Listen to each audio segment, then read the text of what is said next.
Bienvenue dans cette vidéo où je vais vous expliquer pourquoi je n'investis pas dans l'immobilier et pourquoi j'investis dans le business en ligne à la place. C'est parti.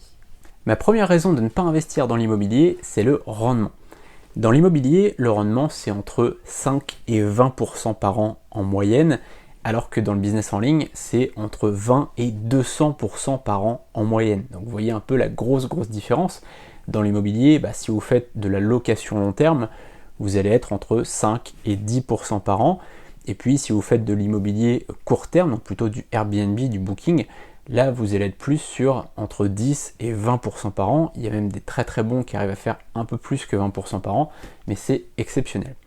Dans le business en ligne, si vous faites 10% par an, vous n'êtes pas bon, clairement. Si on fait 10% par an, on n'est pas bon. D'ailleurs, notre concept de blog clé en main, c'est-à-dire qu'on a un concept de blog clé en main, vous achetez un blog et vous touchez une rente annuelle, finalement, vous touchez des commissions, alors pas annuelles, mais du coup à chaque fois qu'il y a une vente, mais finalement sur l'année ça vous fait un rendement annuel. Et bien si vous faites moins de 12% par an, on vous rachète le blog. Pourquoi ? Parce que en fait c'est nul, 12% par an, ça pourra arriver, mais si vous faites moins de 12% par an, on vous rachète le blog. Et en gros, si vous faites entre 10 et 20% par an sur un business en ligne, c'est pas exceptionnel. C'est pas trop mal, mais c'est pas exceptionnel. Entre 20 et 50% par an, c'est la moyenne en gros. Nous, on se base plutôt entre 12 et 40% par an, c'est à peu près ce qu'on génère logiquement. Entre 12 et 40%, c'est quasiment la totalité de nos sites. Mais sur certains sites, on peut faire beaucoup plus que 40% par an. On peut faire du 50, 60, 70%. Et certains blogs, je suis même monté à 300% de rendement par an. Vous imaginez, 1000 euros investis, 3000 euros récupérés chaque année. C'est exceptionnel, c'est pas sur tous les blogs clairement, et j'avoue que c'est de plus en plus difficile à faire, mais ça arrive toujours, vous pouvez toujours faire ce type de rendement. Vous voyez un petit peu la différence entre l'immobilier, entre 5 et 20, et le business en ligne entre 20 et 200%, même si, comme je vous l'ai dit, nous on se base sur Codé à Prod, sur notre business, on se base entre 12 et 40% par an au niveau des objectifs. Ma deuxième raison de ne pas investir dans l'immobilier, c'est la fluidité, c'est la liquidité.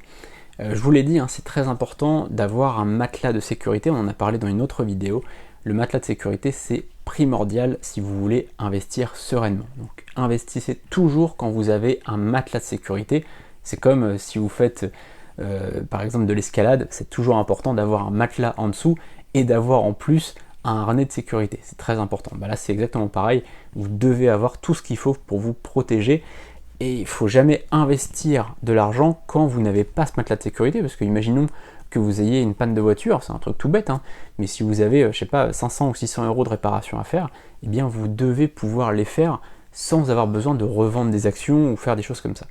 Donc ayez toujours un matelas de sécurité, mais ensuite, c'est quand même important d'avoir des placements, des investissements relativement liquide, là où vous pouvez récupérer de l'argent rapidement. Ça, c'est le gros avantage de la bourse, par exemple. La bourse, clairement, on en a parlé dans une autre vidéo, c'est très important d'avoir, si vous avez une diversification de placement, avoir un petit peu de bourse parce que c'est semi-liquide, donc vous pouvez récupérer l'argent assez rapidement.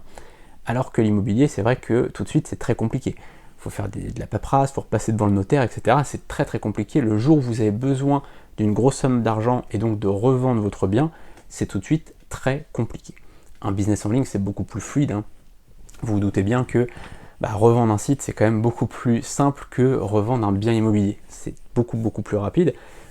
Et évidemment, c'est pas aussi fluide que la bourse. D'accord ? Un bien immobilier, c'est le plus dur. La bourse, c'est le plus facile. Et entre les deux, le business en ligne, ça prend un petit peu de temps, mais c'est quand même bien plus rapide qu'un bien immobilier, forcément. La troisième raison pour laquelle je n'investis pas en immobilier, c'est la paperasse. On le sait, en France, il y a beaucoup de paperasse, on adore ça en France, et c'est vrai que ça ralentit toujours les projets, c'est gonflant, très sincèrement, remplir des papiers tout le temps, c'est gonflant, et c'est vrai que c'est pour ça que je n'investis pas en immobilier, ça me prend la tête. Alors même si, très honnêtement, moi je suis en société en France, donc j'ai beaucoup de paperasse aussi, mais c'est du fait de ma société, c'est pas du fait de mon business d'affiliation. Quand j'achète un site ou quand je vends un site, il n'y a quasiment pas de paperasse, c'est très rapide. Sincèrement, quand j'achète un site, la personne fait un contrat, on fait un contrat ensemble, c'est très rapide. Et quand je vends un site à un client, notamment via le biais de mon concept de blog clé en main. Quand je vends un site, il y a juste un petit contrat, un échéancier si jamais c'est un paiement en plusieurs fois, et c'est tout. C'est vraiment très très rapide. Le contrat il est envoyé dans l'heure, c'est signé dans l'heure et c'est bon, on est tranquille avec ça. Il n'y a pas vraiment de paperasse, contrairement à un bien immobilier où on doit repasser devant le notaire, ou si jamais vous voulez revendre votre bien tout de suite, c'est des semaines et des semaines de travail finalement, hein, parce que c'est du travail, ça vous prend la tête, ça vous prend vos efforts, etc. Donc clairement c'est à choisir, hein. Quand on a de l'argent à investir comme ça, est-ce qu'on fait de l'investissement en bourse qui ne va pas être très rentable mais c'est totalement passif? Est-ce qu'on fait de l'investissement en immobilier qui est plus rentable mais il y a beaucoup de paperasse? Ou est-ce qu'on fait un investissement dans un business en ligne où finalement il n'y a pas de paperasse, c'est totalement passif et les rendements peuvent être plus élevés? Donc là c'est un choix à faire. C'est vrai que voilà, chacun doit faire ses choix en fonction de ce qu'il préfère, de ses appétences, c'est important, mais il faut vraiment regarder le temps passé par rapport au rendement qu'on a. Et enfin, ma quatrième et dernière raison de ne pas investir dans l'immobilier, en tout cas selon moi, c'est pour ça que moi je n'investis pas dans l'immobilier, c'est le fait que ce ne soit pas vraiment passif. Contrairement à un business en ligne par exemple, où là on peut rendre les choses totalement passives, hein, le business d'affiliation, on crée un blog, on met des liens vers des produits, des services, des formations, peu importe, on touche des commissions et c'est tout. On a juste en fait à créer le site au départ et ensuite à envoyer nos factures. C'est tout ce qu'on a à faire. Et d'ailleurs, voilà, c'est pour ça que dans notre concept de blog clé en main, c'est très intéressant pour vous parce que là, vous n'avez même pas à créer le site vous-même puisque c'est nous qui nous en chargeons. Ça, c'est très intéressant pour vous. Mais même voilà, un business d'affiliation, si vous le créez vous-même, vous créez le site, vous créez le contenu, vous faites du SEO, etc.